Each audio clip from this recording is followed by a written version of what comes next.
তাহলে এক জায়গায় ইবাদতের জন্য, আর এক জায়গায় কি পরিশ্রমের জন্য। রব্বুল আলামিন আরেক জায়গায় বলেন, ইয়া আইয়ুহাল ইনসানু ইন্নাকা কাদিহুন ইলা রাব্বিকা কাদহান ফামুলাকি। হে মানুষ, তুমি যদি আল্লাহর সঙ্গে সাক্ষাৎ করতে চাও, তুমি যদি আল্লাহর সঙ্গে সাক্ষাৎ করতে চাও, ও মানুষ তুমি যদি আল্লাহর নিকটবর্তী হতে চাও, ইয়া আইয়ুহাল ইনসান, সূরা ইনশিকাক আয়াত নাম্বার 6 কত? সূরা ইনশিকাক আয়াত নাম্বার 6 30 নাম্বার পারা। আল্লাহ বলে, হে মানুষ, তুমি নিজ প্রতিপালকের কাছে না পৌঁছা পর্যন্ত নিরবচ্ছিন্নভাবে পরিশ্রম করে যাবে, কারণ পরিশ্রমের মাধ্যমে আমার আল্লাহ তাআলা তোমাকে আল্লাহর নিকটবর্তী নিয়ে যায়। কিসের মাধ্যমে? পরিশ্রমের মাধ্যমে আল্লাহ কি করে? আল্লাহর নিকটবর্তী নিয়ে যায়। অলস মানুষ আল্লাহর নিকটবর্তী হতে, জোরে বলেন, তাহলে শ্রমের মর্যাদা আছে না নাই? শ্রম দিলে কি হয়? আল্লাহর যে ব্যক্তি নিকটবর্তী যায়, তার মানে সে সোজা জান্নাতে চলে যায়। আর শ্রমের জন্যই আল্লাহ কি করেছেন? মানুষ তৈরি করেছেন। কথা বুঝাতে পারছি? আমার ভাইরা, এই জন্য রব্বুল আলামিন ডাক দিয়ে বলেন, ও দুনিয়ার মানুষ, ইয়া আইয়ুহাল্লাযীনা আমানু ইযা নুদিয়া লিস-সালাতি মিন ইয়াউমিল জুমআতি ফাসআউ ইলা যিকরিল্লাহি ওয়া যারুল বাই', যালিকুম খায়রুল লাকুম ইন কুনতুম তা'লামুন। রব্বুল আলামিন দুইটা কথা একসঙ্গে বললেন। আগে বলেছে আল্লাহ সৃষ্টি করেছেন জিন এবং ইনসানকে ইবাদতের জন্য, কথা ঠিক কিনা? এরপরে সূরা বালাদের 4 নম্বর আয়াত এবং সূরা ইনশিকাকের 6 নম্বর আয়াতে আল্লাহ বলেন, আমি মানুষকে সৃষ্টি করেছি পরিশ্রমের জন্য, আর যে মানুষ পরিশ্রম করে আমি আল্লাহর নিকটবর্তী হয়ে যায়। এই দুই কথার সমন্বয়ে রব্বুল আলামিন সূরা জুমার 9 নম্বর আয়াতে আল্লাহ বলেন, ইয়া আইয়ুহাল্লাযীনা আমানু ইযা নুদিয়া লিস-সালাতি মিন ইয়াউমিল জুমআতি ফাসআউ ইলা যিকরিল্লাহি ওয়া যারুল বাই'। সূরা জুমআ আয়াত নাম্বার 9। আল্লাহ স্বতন্ত্রভাবে তাম পৃথিবীর সমস্ত মানুষদেরকে আল্লাহ একসঙ্গে ডাক দিলেন না, কিন্তু পরিশ্রমের জন্য আল্লাহ ডাক দিয়েছেন দুনিয়ার সব মানুষকে একসঙ্গে। কিন্তু এই আয়াতের আলোকে আল্লাহ ডাক দিলেন, হে ঈমানদারগণ, জুমার দিন যখন নামাজের সময় হয়, তখন আল্লাহর জিকিরের দিকে ধাবিত হও এবং বেচা কিনা ছেড়ে দাও, এটাই তোমাদের জন্য শ্রেয়। যদি তোমরা উপলব্ধি করতে পারো, অর্থাৎ মসজিদে যখন আজান হবে, বেচা কিনা ছেড়ে দেন, অফিস আদালতের কাজগুলো অফ রাখেন, আল্লাহর ডাকে সাড়া দেন, নামাজে দাঁড়িয়ে যান। আল্লাহ তাআলা ডাক দিয়ে বলেন, তুমি যখন নামাজে দাঁড়িয়ে যাবা, হয়তো তোমার কাছে প্রশ্ন আসলো, আল্লাহ দুনিয়ার পরিশ্রম করতে বলেছ, আবার নামাজের জন্য দাঁড়িয়ে যেতে বলেছ, এখন আমি নামাজের জন্য দাঁড়িয়ে গেলাম, আল্লাহ দুনিয়ার পরিশ্রম করলাম, এখন আমার জন্য তুমি কি রেখে দিয়েছো? রব্বুল আলামিন ডাক দিয়ে বলেন, ফাইদা কুদিয়াতিস সালাতু ফান্তাশিরু ফিল আরদি ওয়াবতাগু মিন ফাদলিল্লাহ। জোরে জোরে জোরে জোরে। আল্লাহ, আপনি যদি 9 নম্বর আয়াতটা পড়ে যদি আল্লাহকে প্রশ্ন করেন, আল্লাহ ব্যবসা করতে বলেছ, পরিশ্রম করতে বলেছ, পরিশ্রম করলে তোমাকে পাওয়া যাবে এটা বলেছ, আমি তো পরিশ্রম করতেছি। এরপরে তুমি বলেছ জিন এবং ইনসানকে সৃষ্টি করেছে আমার ইবাদতের জন্য, আল্লাহ কিছু সময়ের জন্য ব্যবসা বন্ধ করলাম, চাকরির কাজকে স্টপ করলাম, করে আমি তোমার হুকুম আদায় করলাম, এখন আমার জন্য তোমার কি আছে? সুবহানাল্লাহ বলে, আমার কি আছে পাওয়া? আমি তোমার কাছে কি প্রাপ্য হব? আমার পাওনা কি আছে? আমার পুরস্কার কি আছে? সুবহানাল্লাহ বলেন। রব্বুল আলামিন সূরা জুমার 10 নম্বর আয়াতে আল্লাহ বলেন, ফাইদা কুদিয়াতিস সালাতু ফান্তাশিরু ফিল আরদি ওয়াবতাগু মিন ফাদলিল্লাহ। অতঃপর নামাজ শেষ, আগের আয়াতে নামাজ পড়তে আসার কথা বলছে, তাই না? যখন নামাজের সময় হয় কি করো? ব্যবসা ছেড়ে দাও, অফিস আদালত বন্ধ করো, কিছু সময়ের জন্য নামাজে দাঁড়িয়ে যাও, তাই না? 10 নম্বর আয়াতে আল্লাহ বলছেন, অতঃপর নামাজ শেষ হয়ে গেলে তোমরা জমিনে ছড়িয়ে পড়ো, আবার পুনরায় তোমরা কি করো? কাজের জন্য জমিনে ছড়িয়ে পড়ো, আল্লাহর অনুগ্রহ সন্ধান করো। কিসের সন্ধান? আল্লাহর অনুগ্রহ সন্ধান করো।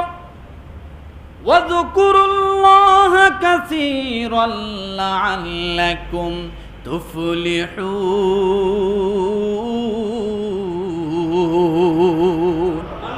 আল্লাহ বলেন, আল্লাহকে স্মরণ করো বেশি বেশি, যাতে তোমরা সফল কাম হয়ে যাও। কি হয়ে যাও? তাহলে 2টা আয়াতে মোট বিষয় কয়টা এবার বোঝেন তো।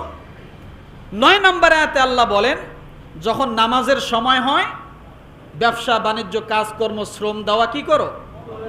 বন্ধ করো, নামাজে দাঁড়াও। এক, নামাজ পেলাম। 2 নম্বরে বলা হয়েছে 10 নম্বর আয়াতে, যখন নামাজ শেষ হয়ে গেল তোমরা জমিনে কি করো?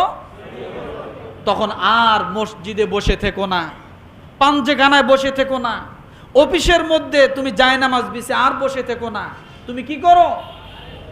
আল্লাহর অনুগ্রহ তালাশ করো। এই অনুগ্রহটা কি? এইটা বোঝেন না, এই জন্য আল্লাহর নবীর হাদিসের মধ্যে আসছে অনুগ্রহটা কি। ও মুসলমান, ভালো করে জেনে রাখেন। ইবনে মাজাহ হাদিস নাম্বার 772, মুসলিম শরীফ হাদিস নাম্বার 727। আল্লাহর নবী একটা দোয়া শিখায় দিলেন। অনুগ্রহ কি তোমরা জানো না? যখন নামাজ শেষ হয়ে যাবে, মসজিদ থেকে যখন বাইর হবা, আল্লাহুম্মা ইন্নী আসআলুকা মিন ফাদলিক, সকলে দোয়াটা মুখস্থ করেন। আল্লাহুম্মা ইন্নী আসআলুকা মিন ফাদলিক, আল্লাহুম্মা ইন্নী আসআলুকা মিন ফাদলিক। আল্লাহ তাআলার হাবিব ডাক দিয়ে বলে, ও বান্দা, নামাজ শেষ হয়ে গেল, তোমার দোকানের মধ্যে ব্যবসা হচ্ছে না, তুমি জায়নামাজের মুসল্লায় দাঁড়িয়ে, নারী হও পুরুষ হও, তুমি যদি বলো আল্লাহুম্মা ইন্নী আসআলুকা মিন ফাদলিক, আয় আল্লাহ আমার ব্যবসা হচ্ছে না, ব্যবসা মন্দা যাচ্ছে, আয় আল্লাহ তোমার কাছে দোয়া করি আমার ব্যবসাটা চাঙ্গা করে দাও। আপনি চাকরি করেন, চাকরিতে আপনার প্রমোশন হয় না, আপনি নামাজ শেষ করেছেন, দোয়াটা পাঠ করেন, আল্লাহুম্মা ইন্নী আসআলুকা মিন ফাদলিক, আয় আল্লাহ আমার চাকরির প্রমোশন হয় না, তুমি চাকরির প্রমোশনের ব্যবস্থা করে দাও। আপনার বেতন বাড়ে না, আপনি নামাজ পড়ে আল্লাহর কাছে দোয়া করেন, আল্লাহুম্মা ইন্নী আসআলুকা মিন ফাদলিক, আয় আল্লাহ আপনি আমার বেতনটা বাড়ানোর ব্যবস্থা করে দেন। আপনার ক্ষেত খামারে কাজ হচ্ছে না, ভালো ফসল হয় না, নামাজ শেষ করেন, আল্লাহর নবী দোয়া শিখায় দিলেন, আল্লাহুম্মা ইন্নী আসআলুকা মিন ফাদলিক, আয় আল্লাহ আমার ক্ষেত খামারে বরকত দাও। আপনার মেয়ের বিবাহ হয় না, নামাজ শেষ করেছেন, এই দোয়াটা পাঠ করেন। আপনি আপনি অসুস্থ, সুস্থতা লাভ করতেছেন না, নামাজ শেষ করেছেন, এই দোয়া পাঠ করেন, আল্লাহুম্মা ইন্নী আসআলুকা মিন ফাদলিক। আপনার জীবনের যত সমস্যা আছে সব সমস্যার জন্য আপনি যদি এই দোয়াটা পাঠ করেন, আল্লাহুম্মা ইন্নী আসআলুকা মিন ফাদলিক, নামাজ শেষ করার পরে বান্দার দোয়া কবুল হয়। আল্লাহর নবী এই জন্য মসজিদ থেকে বাইর হওয়ার সময় দোয়া শিখায় দিলেন। বলবেন হুজুর অফিসে নামাজ পড়ি, মসজিদের ব্যবস্থা নাই, যায় নামাজের মুসল্লায় দাঁড়িয়ে দোয়া করেন। মা বোনেরা ঘরে নামাজ পড়ে, তারা তো মসজিদে আসে না, তারাও যখন নামাজ শেষ করবে ওই যায় নামাজের মধ্যে দাঁড়িয়ে দোয়াটা পাঠ করবে। আমার আল্লাহর হাবিব ডাক দিয়ে বলে, আল্লাহ বান্দা যখন এই দোয়া করে আমার আল্লাহ বান্দার জীবনের সব সফলতা লাভ করে দেয়। فَإِذَا قُضِيَتِ الصَّلَاةُ فَانتَشِرُوا فِي الْأَرْضِ وَابْتَغُوا مِنْ فَضْلِ اللَّهِ। তোমার জীবনে যত অনুগ্রহের প্রয়োজন, তোমার জীবনে যত রহমতের প্রয়োজন, তোমার জীবনে যত বরকতের প্রয়োজন, তোমার জীবনে যত সমস্যা সমাধানের প্রয়োজন, অবতাগু মিন ফাদলিল্লাহ, ফদল আছে না নাই? ফদল আছে না নাই? আল্লাহুম্মা ইন্নী আসআলুকা মিন ফাদলিকা আছে না নাই? ওয়ালাউলা ফাদলুল্লাহি আলাইকুম ওয়া রাহমাতুহু মা যাকা মিনকুম মিন আহাদিন আবাদান ওয়ালাকিন্নাল্লাহা ইউযাক্কি মান ইয়াশা। আমার ভাইরা, এই ফদল শব্দ আপনার জীবনের যত সমস্যা আছে সব সমস্যার সমাধানের জন্য আমার আল্লাহ একটি শব্দ ব্যবহার করলেন, ফদল। আল্লাহ বলেন যখনই নামাজ শেষ হয়ে যাবে, আমার অনুগ্রহ তালাশের জন্য যখন তুমি যাবা, আমি আল্লাহ লাআল্লাকুম তুফলিহুন, তোমার জীবনের পুরাটাই আমি আল্লাহ কামিয়াব বানায়া দিব। আরো জোরে। জীবনের সফলতা চান? কথা বলে না। জীবনের সফলতা চান? সফলতা চায় না এমন কোন ব্যক্তি পৃথিবীতে আছে? পাগল ছাড়া আর কেউ হতে পারে না। জীবনে যদি সফলতা চান, আল্লাহ বলছেন ফাইদা কুদিয়াতিস সালাত, অতঃপর নামাজ শেষ হয়ে গেল, ফান্তাশিরু ফিল আউট, জমিনে ছড়িয়ে পড়ো। এরপর ওয়াবতাগু মিন ফাদলিল্লাহ, জমিনে ছড়িয়ে পড়ার পর যার যে কাজ আছে সে কাজের মধ্যে মনোযোগ দাও। এরপরে আল্লাহ বলেন ওয়াজকুরুল্লাহ কাসীরা, কারণ আল্লাহ বলেন যে যারা কাজ করে এরা কিন্তু জিকির থেকে অনেক সময় বেশি গাফেল হয়। কি হয়? জিকির থেকে কি হয়? গাফেল হয়। এই জন্য বলা হয়েছে ওয়াজকুরুল্লাহ কাসীর, বলা হয় নাই ওয়াজকুরুল্লাহ কাসীরা, বেশির থেকে বেশি আল্লাহকে স্মরণ করো। অথবা এটা ঘুরে এইটাই হতে পারে যে আপনি নামাজ পড়লেন তো আল্লাহকে স্মরণ করলেন, সুবহানাল্লাহ বলেন। আপনি আল্লাহর হুকুম পালন করলেন তো কি করলেন? আল্লাহর হুকুম পালন করা মাত্রই আপনি আল্লাহকে কি করলেন? স্মরণ করলেন। এরপরে আল্লাহ বলেন লাআল্লাকুম তুফলিহুন, তোমরা সফলকাম হয়ে যাবে। কি হয়ে যাবে? তাহলে সফলতা কোথায়? নামাজে। কোথায় বলেন তো? আবার সফলতা কোথায়? শুধু নামাজে না, কাজে। কোথায়? কাজে। এই জন্য আল্লাহ বলেন আমি শুধু ইবাদত চাইনি, আমি ইবাদতের পাশাপাশি তোমাদেরকে কাজের ব্যবস্থা করে দিয়েছি, তোমরা কাজ করো। কাজের মাধ্যমে তোমরা কি হবে? সফলতা লাভ করতে পারবে। আমার ভাইরা, এই সফলতার জন্য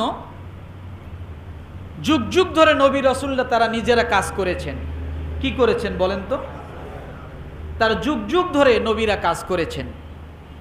যেমন আল্লাহ রাসূল সাল্লাল্লাহু আলাইহি সাল্লাম বলেন যে পৃথিবীতে যত নবী আসছে সমস্ত নবীরা শ্রমিকের কাজ করছে। আগামীকাল বলেন ঘুমায় নাকি কেউ? দেখেন তো, পৃথিবীতে যত নবী আসছেন সমস্ত নবীরা কি করেছেন? শ্রমিকের কাজ করছেন। কেমন শ্রমিক? পৃথিবীতে যত নবী আসছেন সমস্ত নবীরা রাখালের কাজ করছেন। এখন আমাদের সমাজে রাখালের কোনো দাম আছে? কথা বলেন তো। কেন রাসূলরা রাখালের কাজ করলেন? একটা হলো জাতির রাখালগিরি করতে হবে, আর একটা হলো রাখালি কাজ এই জন্য করলেন যাতে মানুষের এ ধারণা না থাকে, মানুষের ভিতরে অহংকার না থাকে যে আমি অমুক, আমি ছোট কাজটা কেমনে করব। কোনো কাজেই ছোট না। পৃথিবীতে যত কাজ আছে সব কাজ সব স্থান থেকে মানুষ বিশেষ সেটাই মর্যাদাবান। মানুষ বিশেষ কি? মানুষ বিশেষ কি? আদম আলাইহিস সালাম চাষাবাদ করতেন। কি করতেন? কিন্তু আমরা আমাদের পিতামাতা যারা কৃষিবিদ, যারা কৃষি কাজ করে, আমরা এখন ঢাকা শহরে এসে আমরা আমার বাপ কৃষি কাজ করে এটা বলতে লজ্জা পাই, কিন্তু আপনার বাপ কৃষি কাজ করে আপনি লজ্জা পান, কিন্তু আপনার বাপের বাপ তো কৃষিবিদ। সে কে? আদম আলাইহিস সালাম, শীষ আলাইহিস সালাম কৃষি কাজ করছেন। তাহলে আমাদের জন্ম হয়েছে কৃষিবিদের ভিতর থেকে, সুবহানাল্লাহ বলেন। তাহলে আপনি এখানে ফুটানি করে লাভ কি? আপনার বাপ কৃষক, আপনি বলতে চান না কেন? রাগ করলেন? নূহ আলাইহিস সালাম এবং জাকারিয়া আলাইহিস সালাম দুই নবী কাঠমিস্ত্রি কাজ করছেন। কি কাজ করছেন? কাঠমিস্ত্রি কাজ করছেন। ইদ্রিস আলাইহিস সালাম দর্জির কাজ করত। কিসের কাজ? এখন কোন ছেলে যদি বিসিএস ক্যাডার হয় আর বাপ যদি দর্জি কাজ করে, পরিচয় দিতে লজ্জা পায় কিনা? অফিসের একটু বস যদি হয়, নিচের থেকে একটু বস যদি হয়, বাপে যদি দর্জি কাজ করে পরিচয় দিতে লজ্জা পায় কিনা? পায়। কিন্তু আপনি কেন লজ্জা পান? আপনি একজন গার্মেন্টসের সামান্য একজন বস। আপনি কি জানেন আল্লাহ রসুলের একটা দোয়া, রসুলের একটা হাদিস খতিবে বাগদাদি কেতাবের মধ্যে আসছে। কোন কেতাব? খতিবে বাগদাদি নামে একটা কেতাব আছে, কেতাবের মধ্যে আসছে রসুল দোয়া করেছেন এবং বলেছেন সবচেয়ে উত্তম কাজ হলো দর্জি কাজ আর হলো সুতা কাটা কাজ। কোথায় আছে এটা? খতিবে বাগদাদি নামে একটা কেতাব আছে, এই কেতাবের মধ্যে রসুল বলেছে উত্তম কাজ কোনটা? দর্জি কাজ, সুতা কাটা কাজ। এখন বলেন বাংলাদেশের মধ্যে অর্থনৈতিক দিক থেকে সর্বশ্রেষ্ঠ যে মানে উন্নতি চালিকা শক্তি, সেটা কোথার থেকে আসতেছে? গার্মেন্টস। গার্মেন্টসে কি কাজ করা হয়? দর্জি কাজ আর কি? রসুলের ওই হাদিসে আছে যে মহিলারা ঘরে সুতা কাটবে আর পুরুষরা দর্জি কাজ করবে, এটা উত্তম। তা গার্মেন্টস গুলো তাকালে দেখা যায় মহিলারা শুধু সুতা কাটে। বিশেষ করে এক শ্রেণীর মহিলারা আছে না, মেশিনও চালায় কিন্তু সুতা কাটে, আছে না নাই? আবার দর্জি কাজ করে। কিন্তু এখানে দর্জি, আবার বাহিরে যদি দর্জি কাজ করে সেটা সম্মানের আঘাত মনে করে। বাংলাদেশের অর্থনৈতিকের দিক থেকে সবচেয়ে উন্নতি লাভ যে জিনিসটা এর মাধ্যমে হয়েছে সেটা হলো এই দর্জি কাজ। কি কথাটা খারাপ বলছি নাকি? পছন্দ হয় নাই? এখন বলবেন হুজুর আমি গার্মেন্টসে চাকরি করি, আমি দর্জি নাকি? বলে হ্যাঁ আপনি দর্জি। আপনি কাপড় সেলাই করেন, আপনি দর্জি। আপনি কাপড় কাটেন, আপনি দর্জি। আপনি সুতা কাটেন, আপনি এর অংশীদার। আর এটাই হচ্ছে আমাদের দেশের সবচেয়ে অর্থনৈতিক দিক থেকে উন্নতশীল। তাহলে রসুলের ওই কথাটা মনে হয় কাজে লাগছে বাংলাদেশের জন্য। কথা ঠিক না? কিন্তু একটা কাজে লাগলে হবে না, হাজারটা জুলুম চলে এই গার্মেন্টস গুলোর ভিতরে। যত পারে ঠগাইতে, যত পারে। এখন অনেকে হয়তো মন খারাপ করবে, ঠগাইয়া কি লাভ? চুরি করে কি লাভ? হাজার হাজার কোটি টাকা পাচার করে কি লাভ? ফকিন্নির দাম আছে, ওদের দাম নেই। আছে দাম? ফকিন্নির দাম আছে, ওদের দাম নাই। কি লাভ? আপনি কাকে ঠগাচ্ছেন? এই জন্য তাহলে দাউদ আলাইহিস সালাম কিসের কাজ করত? মুসা আলাইহিস সালাম ছিলেন রাখাল। কি ছিলেন? এখন এই যে রাখাল বা শ্রমিক, শ্রমিক কেমন হবে এটা একটু শোনেন। বলবো? আল্লাহ পাক রব্বুল আলামিন বলেন সূরা কসাস আয়াত নাম্বার 26, আল্লাহ বলেন ক্বালাত ইহদাহুমা ইয়া আবাতিস্তাজিরহু ইন্না খায়রা মান ইস্তাজারতাল কবিয়ুল আমিন। এটা একটা বিশাল লম্বা ঘটনা, আমি সংক্ষেপে একটু বলে যাই। মুসা আলাইহিস সালাম মিশর থেকে যখন মাদায়েন শহরে চলে গেল, ফেরাউন তাকে টিকতে দিল না। যখন সে চলে গেল সে অসহায়ত্ব অবস্থায় আল্লাহর কাছে দোয়া করতেছে, আল্লাহ তুমি একটা আমাকে উত্তম ব্যবস্থা করে দাও। এক গাছের নিচে বসে বসে মুসা আলাইহিস সালাম ক্লান্ত শ্রান্ত শরীর নিয়ে এক কুয়ার পাশে বসে আল্লাহর কাছে দোয়া করতেছে। এমন সময় দেখে ওই কুয়ার কাছে ওই এলাকার অনেক যুবক ছেলেরা, রাখালেরা পানি পান করায়, পুরুষেরা। কিন্তু দুইটা মেয়ে মানুষ, এই দুই মেয়ে মানুষ পিছনে তাদের বকরি বা তাদের মেষগুলো নিয়ে দাঁড়িয়ে আছে, পানি পান করাইতে পারতেছে না। তো মুসা আলাইহিস সালাম দেখলেন এই দুইটা নারী অসহায়ত্ব অবস্থায় দাঁড়িয়ে আছে, আর পুরুষরা শুধু কূপ থেকে পানি উঠাচ্ছে আর খাওয়াচ্ছেন, চলে যাচ্ছে। তাহলে এই নারীরা কখন পানি পান করাবে তাদের পশুদেরকে?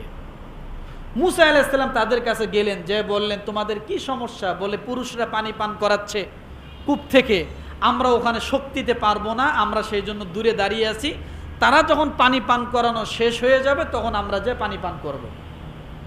মুসা আলাইহিস সালাম বলেন, দাও পশুগুলো আমাকে দাও। পশুগুলো দিলেন। তখন মুসা আলাইহিস সালাম ওই পুরুষদের কাছে, যুবকদের সামনে যাইয়া এই পশুগুলোকে পানি পান করাইয়া এরপরে আবার ওই নারীদের হাতে দিলেন। এবার নারীরা খুশি না বেজা? খুশি না বেজা? খুশি আমার ভাইরা। কিন্তু এই নারীরা যাইয়া তাদের আব্বা শুআয়ব আলাইহিস সালাম, তিনি একজন নবী, সুবহানাল্লাহ বলেন।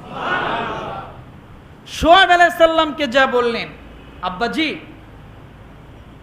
আজকে এমন এক যুবক আমাদেরকে পানি পান করাইছে আমাদের এই মেষগুলোকে, যার কারণে আমরা অনেক তাড়াতাড়ি করে বাড়িতে আসতে পারছি। আপনি যদি চান তাহলে এই যুবককে আপনি আমাদের কাজের জন্য, আমাদের বাড়ির কাজের জন্য আপনি নিলে খুব ভালো হবে। সুবহানাল্লাহ বলে। একে পারিশ্রমিক হিসেবে আপনি যদি কাজে নেন খুব ভালো হবে। কারণ এমন ব্যক্তি উত্তম যে আমানতদার এবং যে শক্তিশালী। সুবহানাল্লাহ বলেন। তাহলে শ্রমিকের গুণ থাকতে হবে এখানে কয়টা? এক নম্বরে, দ্বিতীয় নম্বরে শক্তিশালী। মান ইস্তাজারাতাল কবিয়্যুল আমিন, যে হবে শক্তিশালী, এবং আমিন যে হবে কি? আমানতদার। এমন ব্যক্তি উত্তম যে শক্তিশালী হবে এবং আমানতদার হবে। আপনি চাইলে তাকে আমাদের বাড়ির কাজের জন্য রাখতে পারেন। আমার ভাইরা, সঙ্গে সঙ্গে শুআয়ব আলাইহিস সালাম বলেন, ক্বালা ইন্নী উরিদু আন উনকিহাকা ইহদা ইবনাতাইনি হাতাইনি আলা আন তা'জুরনি সামানিয়া হিজাজ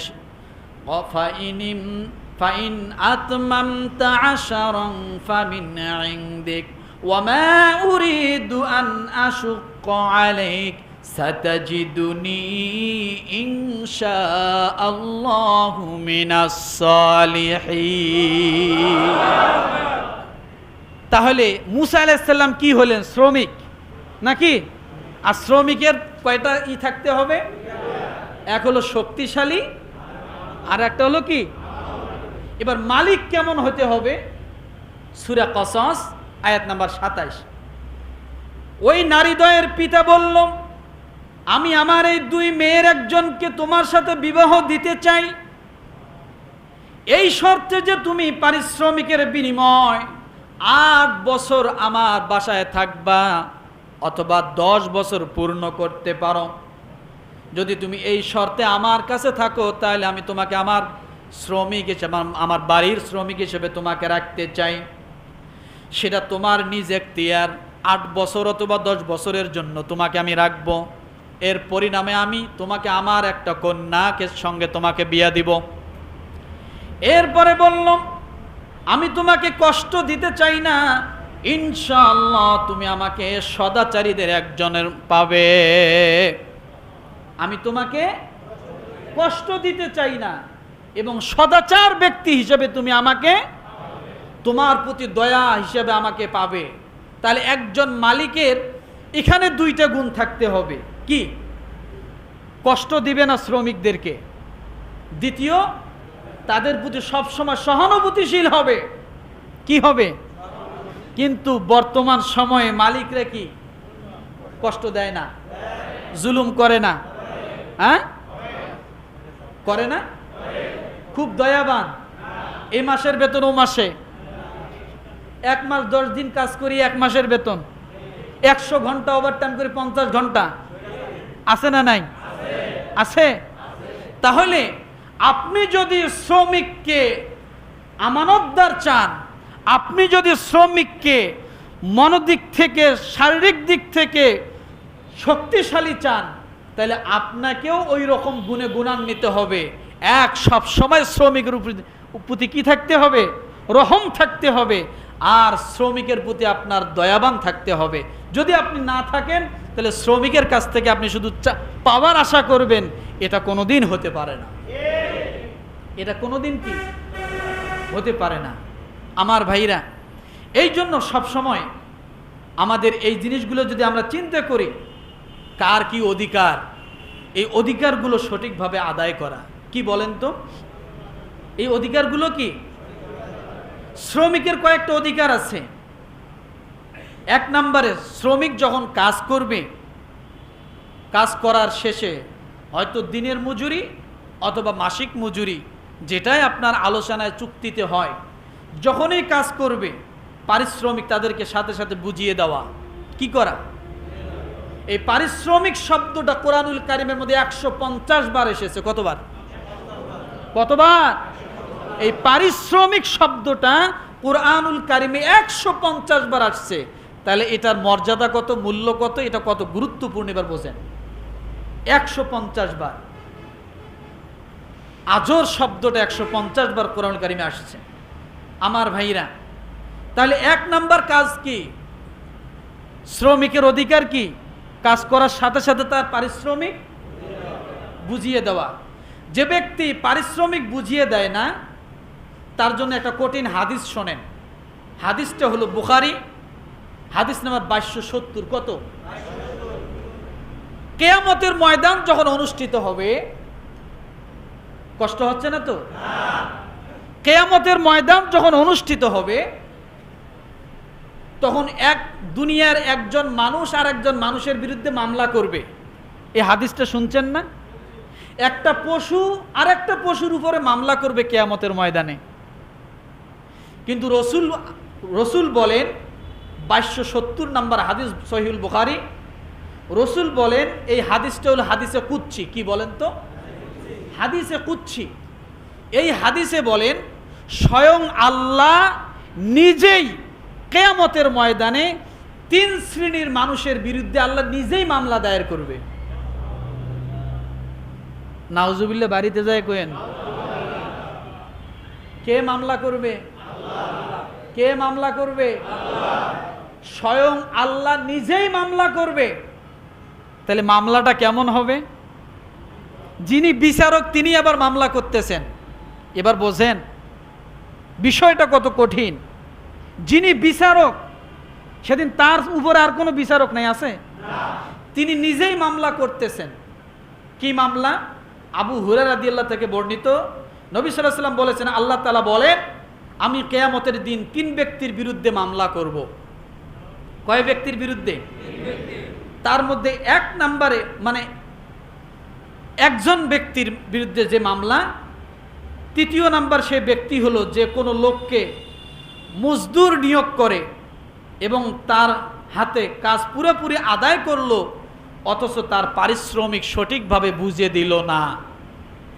যে ব্যক্তি একজন দিনমজুরকে ঠিক করলো বা শ্রমিককে ঠিক করলো, সে শ্রমিক তার কাজকে যথাযথভাবে আদায় করলো, কাজ সমাপ্ত করলো, কিন্তু তার পারিশ্রমিক সঠিকভাবে বুঝিয়ে দিল না। আল্লাহ বলেন কিয়ামতের ময়দানে এই 3 জনের একজনের নামে আমি আল্লাহ মামলা করব। আর আল্লাহ মামলা করা মানে জান্নাত, হ্যাঁ, জান্নাত, জাহান্নাম। এবার বোঝেন, তাহলে একজন শ্রমিক, শুধু গার্মেন্টস নিয়ে বলছি না, কলকারখানা নিয়ে বলছি না, আপনার বাড়িতে একদিনের জন্য যাকে কাজে নিয়েছেন সেও আপনার শ্রমিক। আছে না? আপনার যে রিক্সা চালায়, আপনাকে যে বিভিন্ন জায়গা থেকে আরেক জায়গায় নিয়ে যায়, সেই রিক্সাওয়ালা আপনার জন্য শ্রমিক, তাকে 5 টাকা কম দেন, 5 টাকা কম দেওয়ার জন্য আপনি তার সঙ্গে ঝগড়া করেন, আছে না? অথচ অন্য জায়গায় যে আপনি 100 টাকা ভেঙে খাচ্ছেন। তো এই জিনিসটা মাথায় রাখবেন, হাদিসে কুচ্ছিটা, যে কিয়ামতের ময়দানে যেন আল্লাহ আমাদের বিরুদ্ধে কি না করে, মামলা না করে, এটা ভালো করে মনে রাখবেন আমার ভাইরা। দ্বিতীয় নম্বরে শ্রমিকের অধিকার হলো সাধ্যের বাইরে কোনো কাজ তাকে চাপিয়ে দেওয়া যাবে না। আমরা কিন্তু সাধ্যের বাইরে কাজ চাপিয়ে দেই। দিনে 12 ঘন্টা অফিস করার পরেও আবার নাইট করতে হবে, আছে না নাই? 5টা নাইট বিল দিচ্ছে, 5টা নাইট বিল নাই, হয় না এরকম? এজন্য সাধ্যের বাইরে কোনো কাজ আমরা কোনো শ্রমিককে চাপিয়ে, তাহলে আল্লাহর আদালতে দাঁড়াইতে হবে। তৃতীয় নম্বরে শ্রমিকের আত্মমর্যাদা কি? শ্রমিকের আত্মমর্যাদা বা শ্রমিককে সম্মান করতে হবে। শ্রমিককে কি করতে হবে? সম্মান করতে হবে। সে যেই হোক না কেন, আপনার একদিনের কাজের লোক হোক না কেন, আপনি তাকে নিয়ে একসাথে বসে খাবার খান, তাকে আলাদা করবেন না। আপনি যা খান তাকে তাই খাওয়ান। যদি আপনি তাই করতে পারেন, কিয়ামতের ময়দানে রব্বুল আলামিন আপনার জন্য আলাদা স্পেশাল জান্নাতের ব্যবস্থা করে দিবে, জান্নাতে মেহমানদারি করাবে। তাহলে তাদেরকে সম্মান করা, মর্যাদা দেওয়া। সে শ্রমিক, সে অসম্মানী নয়। সে শ্রমিক, সে অসম্মানী নয়, তার একটা আত্মমর্যাদা আছে, আছে না নাই? চতুর্থ নম্বরে একজন শ্রমিকের অধিকার হলো শ্রমিকের প্রতি কোনো জুলুম করা যাবে না। যদি করেন, আয-যুলমু যুলমাতুন ইয়াউমাল কিয়ামা, মনে রাখেন কিয়ামতের দিন আপনার উপরেও জুলুম করা হবে। ওই দিনের জুলুমের থেকে বড় জুলুম আর নাই, আছে? ওই দিনের জুলুমের থেকে বড় জুলুম আর নাই। এই জন্য বলি ভাই, আমরা সকলেই কোনো না কোনো সময় কোনো না কোনো শ্রমিকের শরণাপন্ন হই। ওই যে বলছি একজন রিক্সাওয়ালাও আপনার শ্রমিক, ওই যে বলেছি একজন নাপিত, সে আপনার শ্রমিক, একজন জুতা কালি করে সে আপনার শ্রমিক, আছে না? এইরকমভাবে আপনি যার দ্বারস্থ হয়ে কোনো কাজের উপকৃত নিচ্ছেন, সে আপনার শ্রমিক।